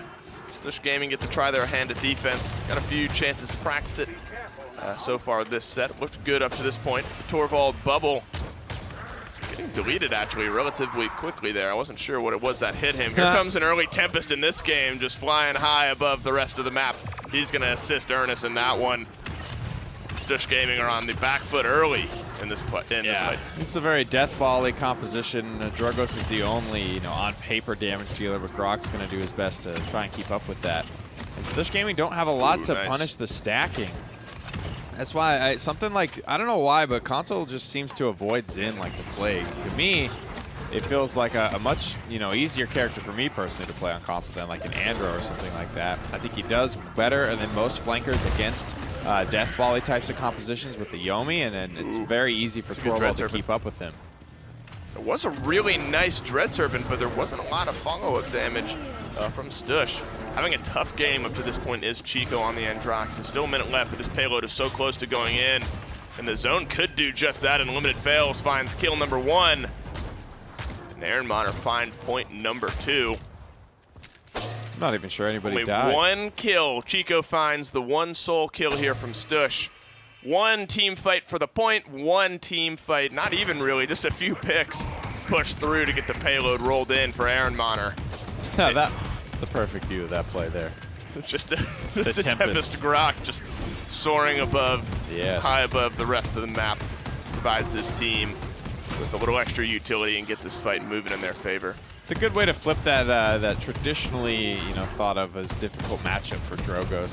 He can push forward, getting a bunch of healing, movement speed as well, making him harder to hit. And the Andro is going to be taking a little bit of damage and being slowed down while at the same time. Grok Ultimate can do a lot if you use it correctly and you don't over gamble on what you can pull off with it. But if you get it just right, it's almost impossible to lose a fight with a good Grok ult. Healing as well. He had 10k just as of now. I mean, he's supplementing. Oh, that's a good convergence. 3 members of Stush all pulled together. Only 1 kill is able to come of it, though. The reversal is going to buy Chico a little bit of time here. So just the 1 kill, but that was a beautiful convergence. Well, hats off to Vicon there. Ernest gets back on a streak himself. Ehrenmanner, despite going down 54% to the fast cap, now win the fight yet again. 42% and climbing here for them. And they could push this one through as well. And I just keep seeing what I was worried about initially with this Andro Torvald combo. There's so many line of sight breaks on Jaguar Falls. It's tough for Chico to remain in line of sight of Torvald. Andro is, you could say a more window-based or opportunity-based flanker than anyone else in the cast. So he's really struggling to find opportunities to get good damage off. Cursed Arm comes out, he'll find a couple, but I don't think it's going to be enough. I mean, Ehrenmanner at this point are just back to being clean. I mean, they They're winning these team fights cleanly. They are winning the game now at this point cleanly. They're able to potentially push this one in and take it to a best of 5.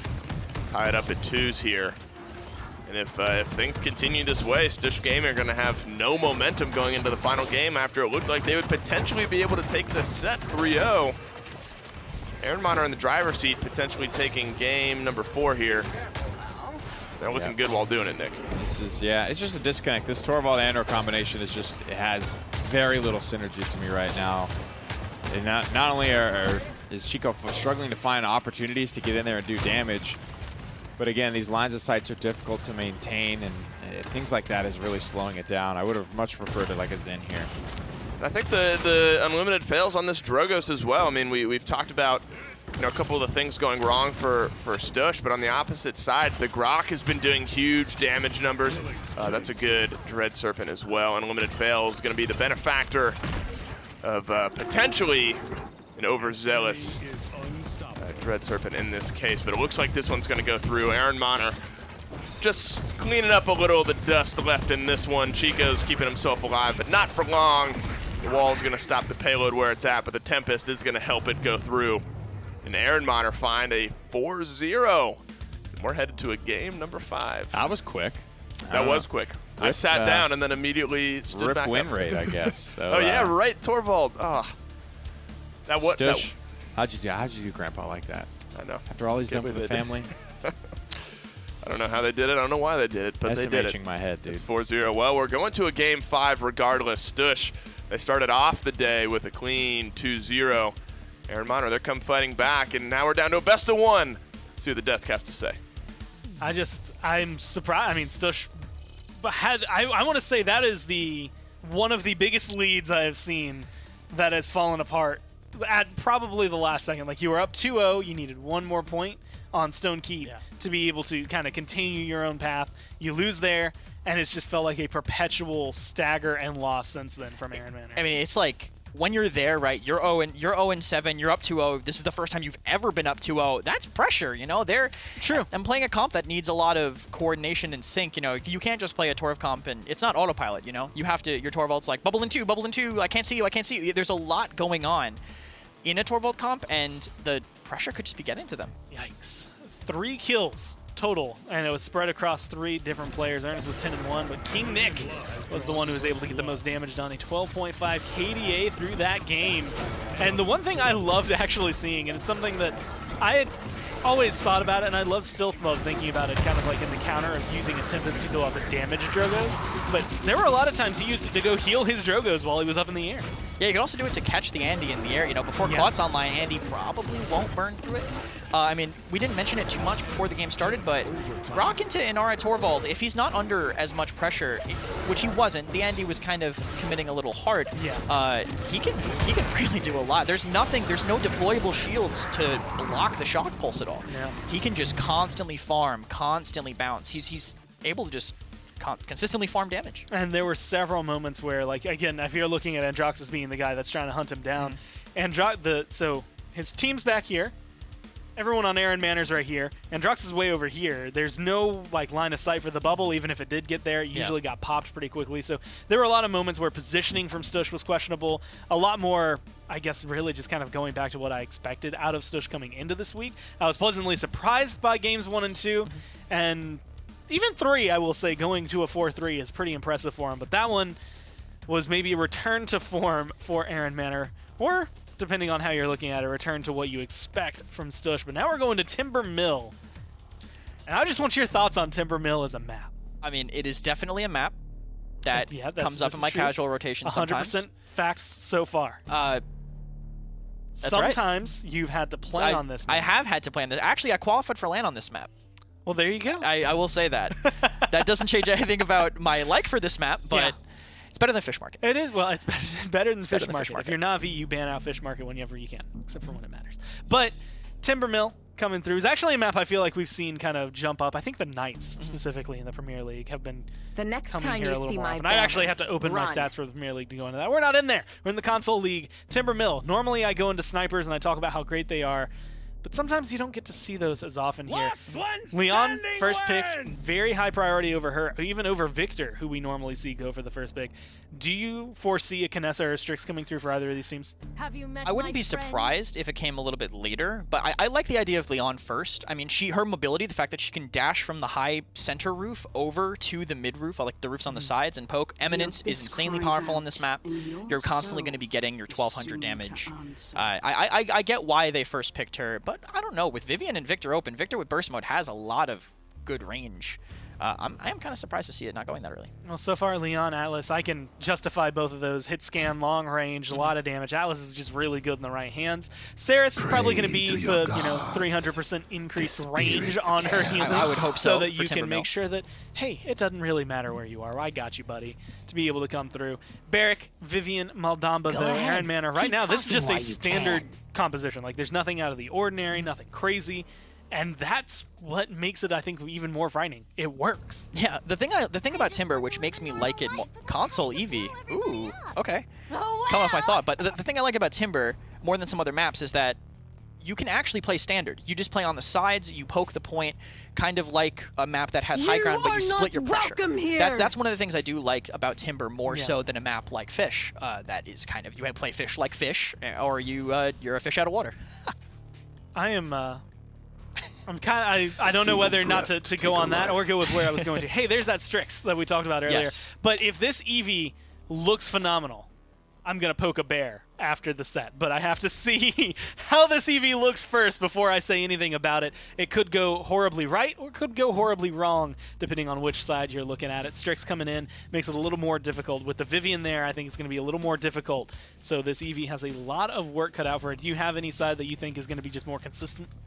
I like the standard composition coming from Aaron, as long as they control the sides and don't let the Eevee have a safe wormhole onto their Strix. That's going to be probably the dangerous part. If she gets back there, Strix, he can fight back, but it is not the easiest thing to get that flick switch shot off that you need to make the pistol crack shot work. But it's going to be up to them. It's Timber Mill coming down. Winner take all, game number 5 for Stush and Ehrenmanner. So let's jump down to Dave and Nick as we jump to the mill. Well, Stush have looked good, but Ehrenmanner have looked good more recently here in this set. They come in on a 2-win streak. Stush need to find a way to answer back, but the big question mark is Nico Noob on this Eevee. Don't see it too often. I believe I remember seeing the 50% win rate. So it works out about half the time. Yeah, half of the time it works every time. That's right. It's tough, man. It's you got to play on that higher sense to be able to kind of flick back and forth, and then you might lose some of the consistency on your mid-range shots. And wow, she looks very small on that Panther. I just had to point that out. The saddle is still massive, and then it's just Little Eevee. It's a little Eevee. Pretty standard cards coming through there for her. Getting aggressive very early here. Plugging away some shots there at the Vivian and VCon as well. You got to hit that one. You got to clean up Ernest here. They're able to. Elo is going to be the one to do it. Stush Gaming, though, find first blood here. 30% now on the point. This is where Nico could potentially find some aggressive play on his end. Rain switching off the Barrack, finding himself on the Inara in this case. They're starting off in a very, very strong fashion here, Stush. It's a really good opportunity to go in on a support and a Strix half HP touching each other, but I don't know where Nico Noob's head's at. Ooh. Struggling a little bit here on some of these shots. Finds one connection, and Alilal will help him clean it up. He's able to open up the fighting here. Unlimited fails, answers back, but Elo, he finds 2. This is the Atlas. He's back on it. He looked good in a couple games here. Looks good to start this one off as well. 1v3ing right now. The team is a little bit behind him there for Stush. Barrack V-Clax just trying to keep this one within reach. The flashbang is going to come out. Elo's trying to buy himself some time. The setback, not ready just yet for himself, but he's not going to need it. They sacrifice the point at the moment just to regroup as a team. The first round of ultimates starting to come up now as well. Here's the Enlightenment. Oh, it connects, but it doesn't find the full kill there onto Unlimited Fails on the Strix. He's alive, but he is so low right now. And that's where you look for your Eevee to blink in and find one. Chico's going to do it. Ernest falls to start off this fight. I don't know what Nico's doing. He's not blinking in enough, to be honest. I think this is like, he's probably blinked in and blinked out like 5 times this game. A lot of low HP opportunities onto the Strix. got to put more pressure on this guy. I mean, he charged up an incredibly fast flashbang. You don't even have, I don't even care if you're missing your shots, but just be buzzing around him. Be on his mind. Be forcing him to look around at you and not free fire on your tanks while you're just staying alive, full HP, up on the top ropes, firing from, 70 units. They trade out there on the end of that one. And Vklax was the only one contesting there for Ehrenmanner, so Stush Gaming were able to clean him up and find themselves their first point here, so no 4-0 against them at least. They could potentially 4-0 on the opposite side. The ultimate ready now. The first round of ultimates still coming up here. Ice Storm, Atlas ult as well. It's going to be how they choose to use it. Lots of grouped up targets here, potentially ripe for an Ice Storm. Not going to go for it right now. Chico's got to get out and get some healing as well. He's starting to blink in a little bit more. You can tell maybe a little bit more confidence coming into the Eevee play at this point. But this is going to be the tough choke point for them to break. Definitely will be. There's an opportunity there. Connects a nice little shot there on the Strixie boy. And pressure onto Anar from the Talon rifle. Eevee's got to get in there. Drops the Ice Storm, but gets gunned down in her prime. Nearly double-digit health numbers there. 4 unlimited fails on the Strix. This is looking like a good defensive stand here, at least. For the moment, for Ehrenmanner, they're going to find 4 kills, and Stush Gaming are just going to back themselves off, try to regroup and get back into it. But this is, again, this is the hard choke point to break. Ehrenmanner are basically able just to sit up top here and rain down damage from above. King Nick having a pretty good game, as well as VCon. 3-0-1, Undying up to this point. Topson as well on the opposite side, Undying on the Saris.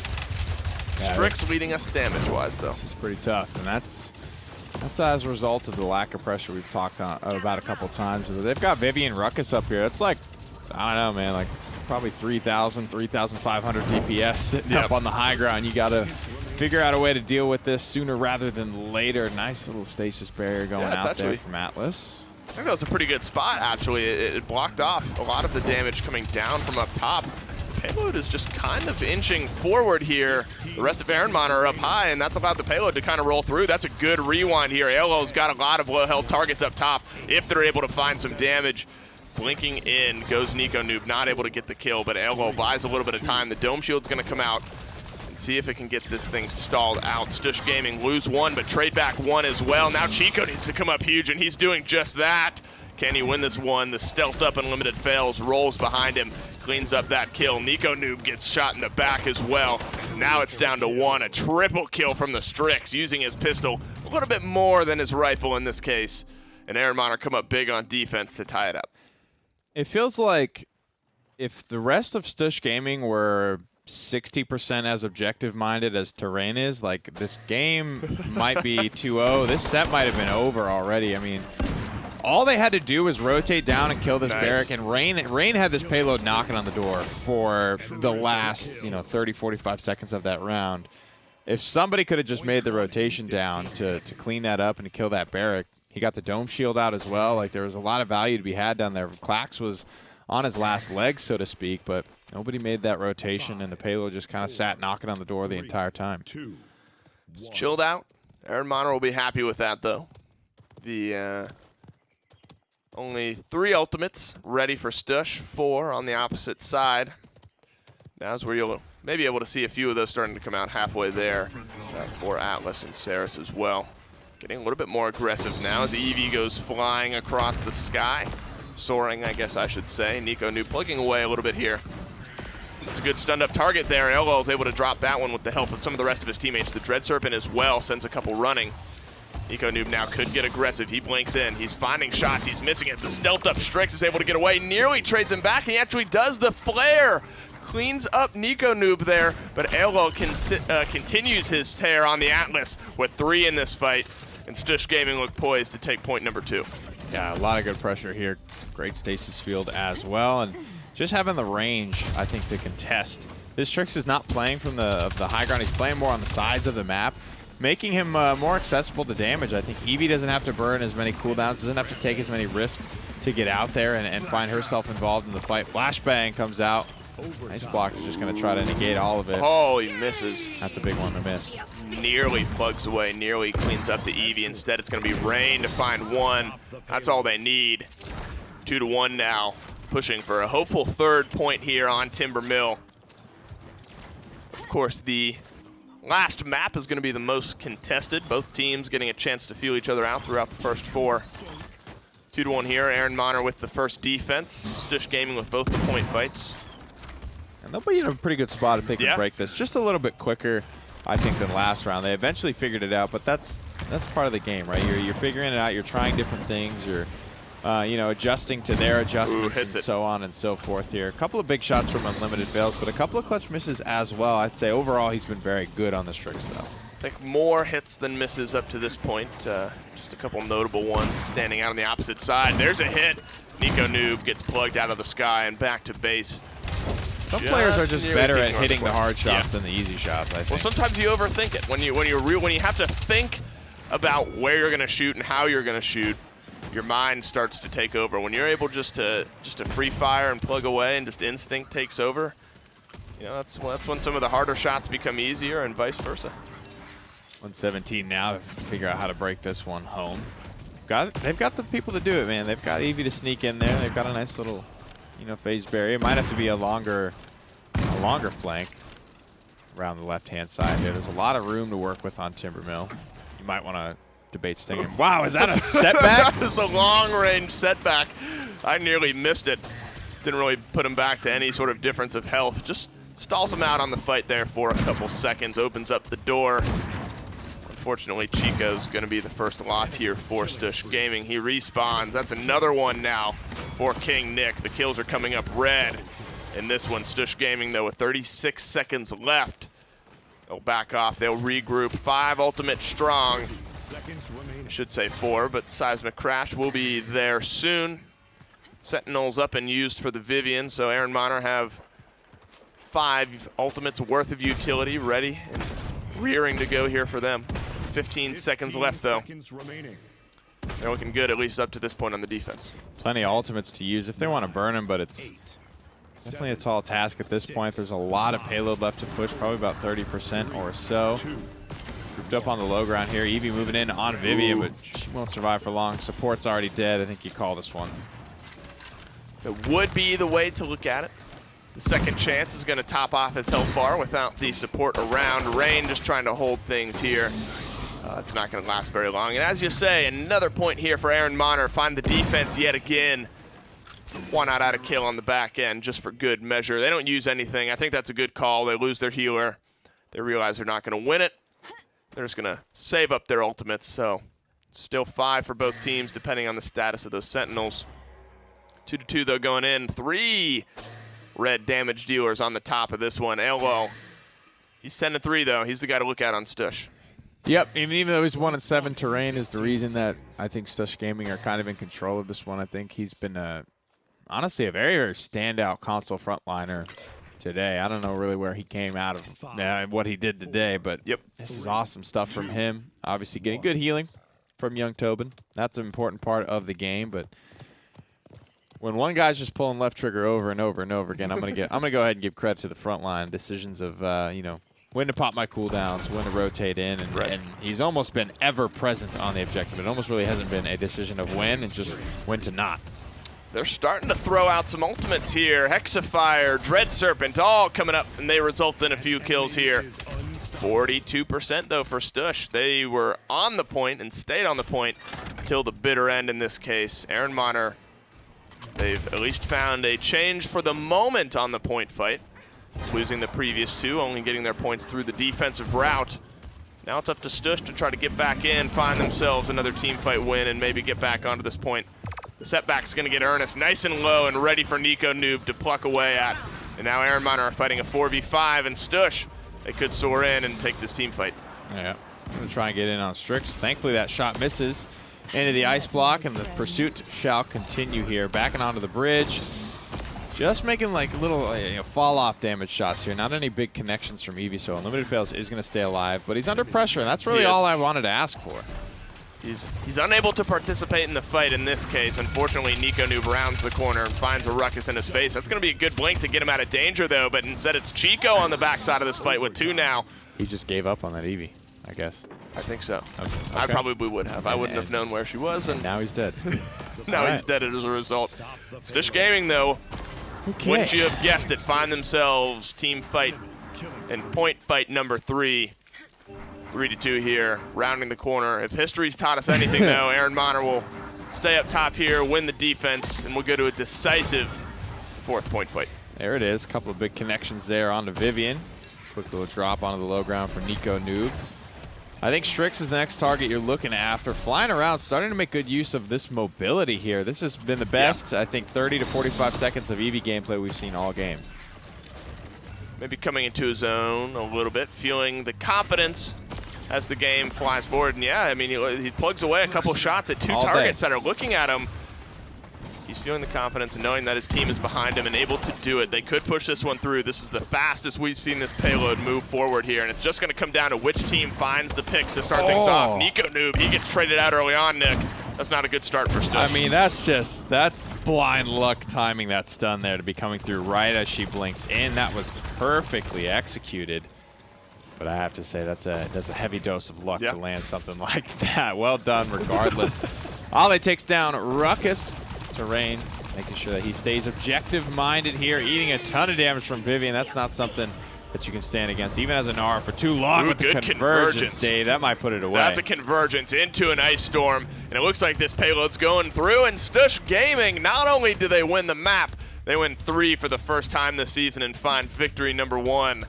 So after going up 2-1 or 2-0, going down 2-2, I guess they're tied 2-2 at that point. They find win number 3 and win number 1 here in the PCL. So congrats to them. Send it back to the desk to break down set number 1. They finally get one, and that, I think, is the big takeaway. It took them a while to get there. The path was very, it looked really good in maps 1 and 2. Looked really good at the beginning of map 3. I want to just say a big trip up over themselves, maybe a little bit more pressure, as you had mentioned, kind of at the end of the last map, but came into control over the objective, even though they weren't able to get a couple of points because this is a very notoriously difficult push, very easy to defend, and they finally got one at the end. Yeah, it was the Nara Saris pressure was really hard for them to overcome. The Ehrenmanner, they just couldn't get through the healing on the point, on top of the pressure from the Eevee, because the Eevee would come in, she dice block, they'd be like, all right, we're waiting. You gonna get out? And then, in that time, they're getting cap pressure, they're losing those trades on point. It was a really good draft from Stush, and I'm happy to see the Eevee do well. Yeah, not only do well, but be able to actually make a lot of room for them as well. A couple of kills come through. Not, I want to say, like we were talking about, some of the differences that you would see between that, but able to create a lot of the space you would expect. Unlimited Fails did really well on the other side. The 13-4 slash line is impressive, but it was Ale the 12-4 on the other side here on the Atlas. That just did wonders. There was actually one time he did get caught out, couldn't rewind because of a Dread Serpent, but really other than that, I don't think I saw him have a bad moment. Oh yeah, no, I agree. I mean, Atlas is just really strong on maps where you're going to be poking. I mean, oh my god, that's a monstrous setback.